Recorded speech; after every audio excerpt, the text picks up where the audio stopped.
What? Okay, great. Hi everybody. So my name is Jeffrey. We're back for another econ Q&A session. We're going to walk through some commonly asked micro and macroeconomics questions, go over the answer choices, find the right answer, explain why it's the right answer, and then look over a previous tutor's explanation and solution to the answer to make sure that they got it correct as well. So let's jump right into it. Oh, and it looks like my screen is not being shared. Give me 1 second, guys.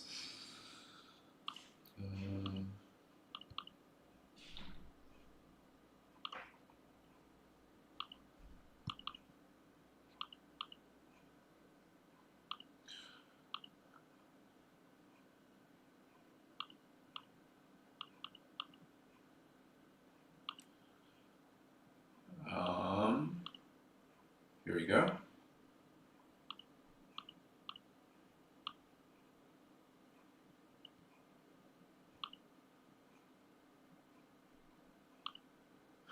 And we're back. Okay, so let's do this first question.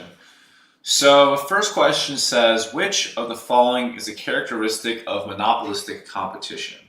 1, standardized products. 2, relative easy entry. 3, a relatively small number of firms. Or 4, the absence of non-price competition. So looking at this list, we know that we're dealing with a question about one of the main types of market structures, right? We have perfect competition, monopolistic competition, oligopolies, and monopolies. Monopolistic competition is different from the other two in its situation in an order from least competitive to the most competitive. So monopolistic competition is the most competitive market next to perfect competition, right? And it's what we see a lot of markets will look like in the real world today. It's characterized by several key traits. So, for example,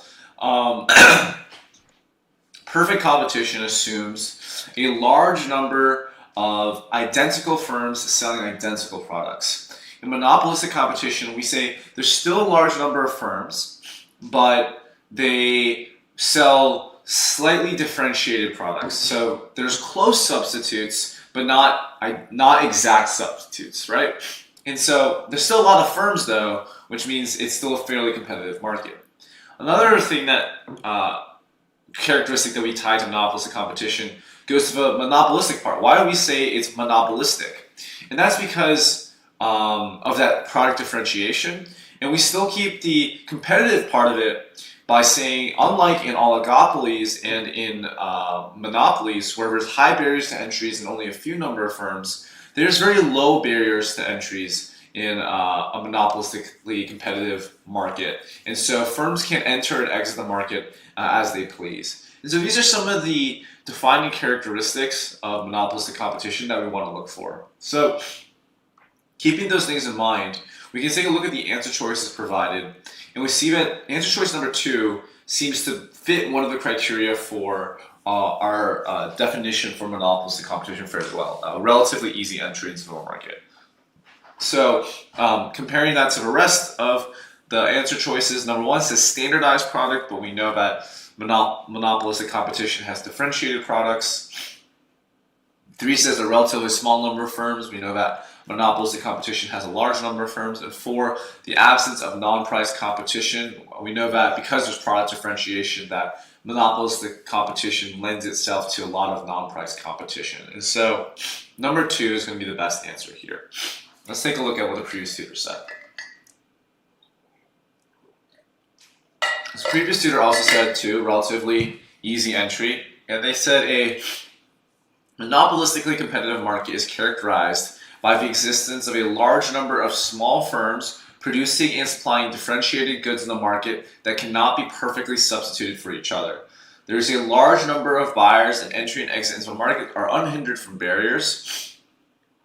Firms engage in non-price competition in which they strive to differentiate their good from the lot available to have their unique consumer base that substantiates their bargaining power. Even though sellers have a small degree of control over the price they charge for their consumers for their products, relatively easy of entry dissolves all long-run profit opportunities. So for the most part, we can say that's largely right. You mark that as correct.